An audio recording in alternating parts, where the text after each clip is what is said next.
Shalom guys.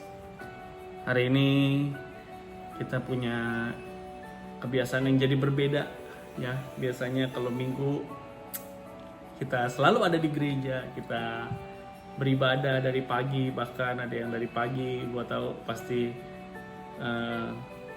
kita bakal kangen banget momen-momen itu untuk saat-saat ini, tapi ya kita terus berdoa, kita berharap itu bisa cepat berlalu, virus corona akan cepat berlalu supaya kita bisa kembali beribadah lagi, kita kembali ngumpul lagi di komunitas kita, di SALT dan juga di komsel kita. Dan jujur gue kangen banget sama ibadah. Yang pasti ibadah kita dari pagi, biasanya Minggu udah di gereja dari pagi sampai sore, dan kali ini ada di rumah. Itu satu hal yang jarang banget terjadi dan nggak biasa, tapi demi kebaikan kita bersama, demi kesehatan kita bersama, yuk kita self quarantine. Jadi kita jaga diri masing-masing, jaga kesehatan kita masing-masing. Dan gue berharap kita semua di sini, kalian dalam keadaan yang sehat, dalam keadaan yang kuat, dalam keadaan yang baik-baik aja, baik jasmani maupun rohani. Hari ini kita nggak ada ibadah, tapi gue tetap mau sampein firman Tuhan yang nggak jauh beda sama tema kita, masih dalam tema mengampuni. Firman Tuhan sudah sangat jelas ya. Jadi kalau gue tadi habis sharing juga buat di sekolah minggu, itu masih ayatnya dari Matius 6 ayat 14 sampai 15. Karena jikalau kamu mengampuni kesalahan orang, Bapamu yang di sorga akan mengampuni kamu juga. Tetapi jikalau kamu tidak mengampuni orang, Bapamu juga tidak akan mengampuni kesalahanmu. Itu adalah firman Tuhan, dan itu dasar kita. Kalau kita mau mengampuni, kita mau diampuni, kita harus mengampuni. Jadi itu kayak sebuah pattern gitu. Kalau kita mengampuni, kita diampuni. Kita tidak mengampuni, kita tidak mengampuni, kita juga tidak diampuni. Itu patternnya. Tapi yang gue lihat di sini, gue mendapat sesuatu yang luar biasa. Tuhan ingetin, bukan kita mengampuni dulu baru diampunin, tapi Tuhan udah kasih pengampunannya dulu buat kita. Tuhan udah kasih hasilnya dulu. Jadi kalau kita investasi mungkin udah invest dulu baru dapat return, atau kita bekerja dulu baru digaji. Tapi luar biasa kekristenan itu ada di sini, yaitu saat kita belum melakukan, Tuhan sudah lebih dulu melakukan. Kita belum invest, tapi returnnya sudah dikasih buat kita. Dan itu yang nggak gue dapetin di kepercayaan yang lain, dan gue yakin Tuhan Yesus yang sudah melakukan duluan gitu buat kita semua, dan itu yang spesial buat kita. Oleh karena itu nggak ada alasan lagi kalau kita nggak mau mengampuni. Karena gue bilang nggak mau, bukan nggak bisa ya, karena karena mengampuni itu bicara tentang kemauan atau ketidakmauan. Mau atau nggak mau, artinya itu sebuah keputusan yang harus diusahakan. Bukan masalah, aduh gue nggak bisa kok, dia jahat banget sama gue, atau gue nggak bisa kok, dia nikung lagi. Tapi whatever orang itu udah melakukan kejahatan apapun sama kita jangan pernah nggak mau mengampuni dia, karena kita yang rugi. Dia nggak mau bertobat, itu urusan dia sama Tuhan. Masalah dia melakukan kejahatan, itu urusan dia sama Tuhan. Jangan pernah berdoa untuk orang yang jahat sama kita dengan berdoa untuk kejatuhan dia atau kehancuran dia. Karena ada dua alasan gue kasih kalau kita jangan pernah berdoa untuk kehancuran musuh atau lawan kita atau orang yang jahat sama kita. Yang pertama, udah pasti doanya itu Tuhan gak jawab. Tuhan gak akan jawab doa kita, gue doain lu ntar ketabrak bajai, atau gue doain lu ntar bangkrut, ntar hancur, ntar apa. Karena itu Tuhan gak akan jawab doa yang seperti itu. Itu yang pertama. Jadi lu gak perlu berdoa sebetulnya untuk kehancuran orang yang jahat sama lu. Biarlah urusan itu urusan kejahatan dia, biar dia berurusan sendiri sama Tuhan. Itu yang pertama. Yang kedua, tadinya kita nggak berdosa, mungkin dia yang berdosa, tapi kita nggak berdosa. Tapi karena kita berdoa untuk kejatuhan dia, untuk kehancuran dia, itu membuat kita jadi berdosa.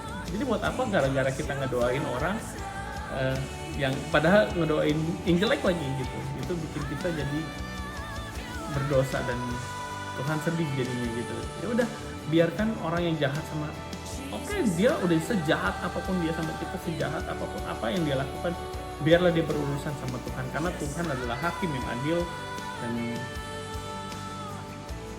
biarlah pembalasan itu urusan Tuhan. Kita nggak usah balas, kita cukup berdoa. Berdoanya apa? Bukan untuk kejatuhan dia, tapi memberkati dia.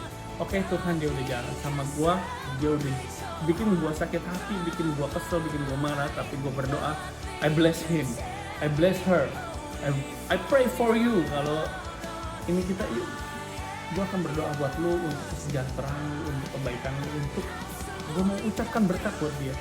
Dan firman Tuhan juga ada bilang, kalau kita berdoa buat orang yang jahat sama kita tetap baik sama orang yang jahat sama kita. Firman Tuhan bilang kita seperti menaruh bara api di atas kepala dia, dan itulah pembalasan yang Tuhan akan lakukan. Tapi kita tetap lakukan bagian kita, yaitu berdoa untuk kebaikan dia, untuk memberkati dia.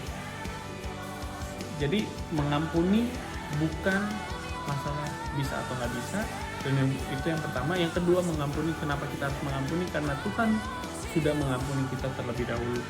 Oke, ada tips untuk kita bisa mengampuni. Kalau dulu kita kemarin sempat bahas di sharing di Komsel, gue sih bodo amat dia mau jahat atau apa, ya kita selesaikan supaya itu jangan jadi satu hal yang mengganjal di hati kita. Mungkin kita lupa, kita nggak ingat, tapi suatu saat pada saat kita mengingat lagi, kita masih sakit hati, itu belum selesai.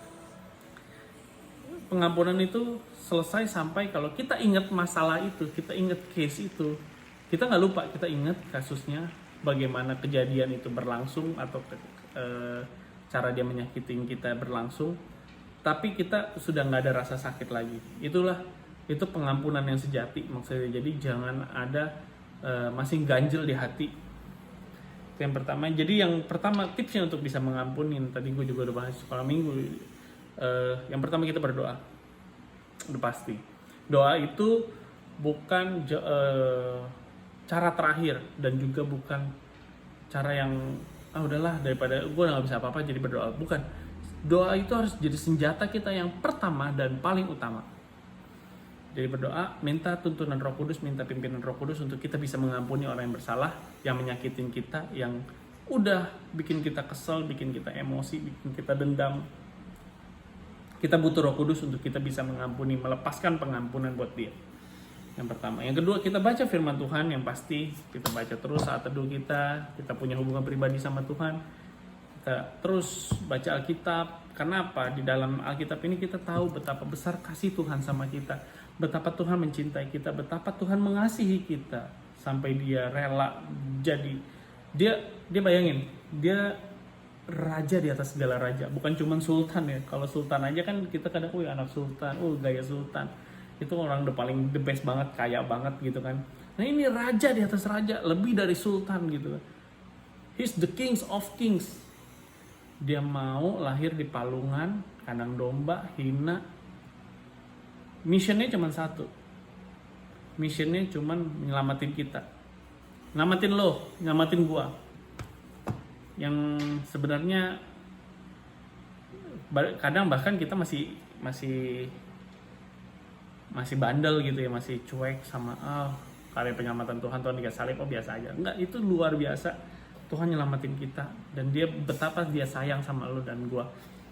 Lewat firman Tuhan ini kita ngerti, jadi kita bisa mengampuni orang dengan lebih mudah, karena kita tahu kita udah diampunin. Kita juga orang yang bersalah, orang yang berdosa. Karena setiap manusia telah berdosa dan telah kehilangan kemuliaan Allah, itu Roma 3 ayat 23. Dan harusnya kita yang mati, Roma 6 ayat 23 juga. Harusnya kita yang disalib tuh disiksa, diludahin, diinjak, dicambuk. Tapi Tuhan yang gantiin kita, dia yang nembus kita. Harusnya kita yang di situ, tapi Tuhan yang ada di situ. itu ada semua dalam firman Tuhan. Tapi kalau kita nggak baca, kita nggak tahu betapa besarnya kasih Tuhan sama kita. Makanya kita butuh baca firman Tuhan supaya kita bisa mengampunin. Yang ketiga, ingat betapa besarnya kesalahan kita sama Tuhan. Dan bandingin coba sama kesalahan teman lo, atau musuh lo, atau siapapun, whatever, yang orang yang pernah nyakitin lo. Bandingin sama kesalahan kita sama Tuhan. Gedean mana? Gue yakin kita juga punya dosa masing-masing, banyak banget kesalahan kita.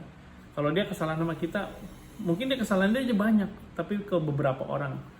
Tapi kalau kita ke Tuhan tuh kan direkap semua jadi satu, kita dosanya sama Tuhan. Kita jahat sama si A, si B, si C, si D, semua direkap sama, jadi dosanya sama Tuhan. Jadi gue rasa kita pasti dosa kita lebih banyak.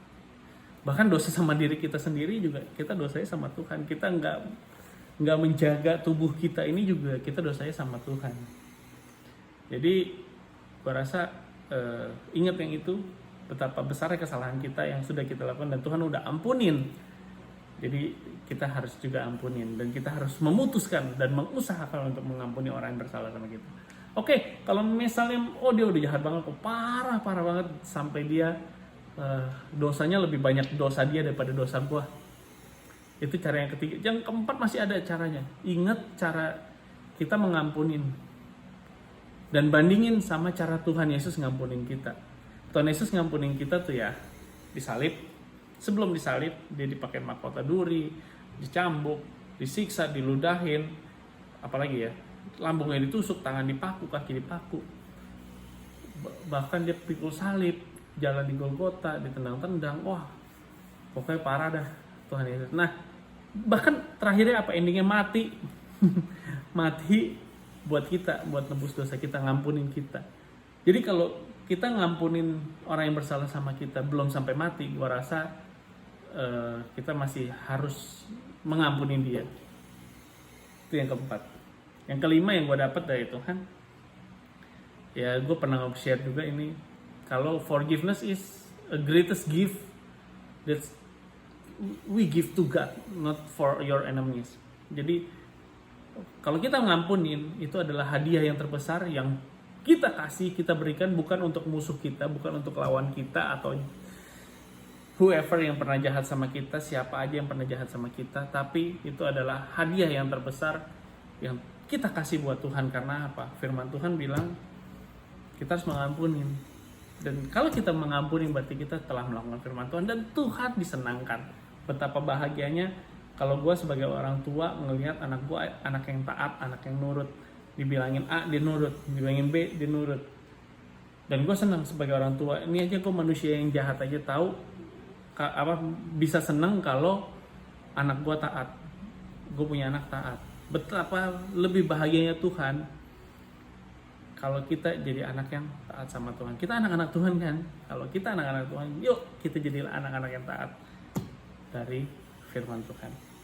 Itu aja sih yang gue mau sharing, ada 5. Itu tadi kita harus untuk tips untuk bisa mengampunin. Yang pertama, berdoa, minta pertolongan Roh Kudus, baca firman Tuhan. Ingat, yang ketiga, ingat betapa besar dosa kita yang udah diampunin. Bandingin sama kesalahan orang yang salah sama kita. Yang keempat, ingat cara Tuhan mengampunin kita tuh sampai mati. Kalau kita belum sampai mati, yuk kita ampunin lah orang yang bersalah sama kita. Yang kelima, yang terakhir, pengampunan itu kita kasih hadiah yang terbaik, bukan untuk lawan kita, tapi untuk Tuhan. Di online searching, online sharing ini, ya gue cuma mau nyampein pesan Tuhan itu di minggu-minggu terakhir kita di series forgiveness, pengampunan, dan gue berharap selewat bulan ini atau selewat minggu ini, selewat hari ini, kita udah bisa mengampunin semua orang yang bersalah sama kita. Jangan simpan akar pahit, jangan simpan dendam, karena kita yang rugi. Kalau kita nggak mengampunin, yang rugi adalah kita, bukan orang yang kita nggak ampunin. Kita yang paling rugi, diri kita, sampai badan kita bisa rusak, gitulah.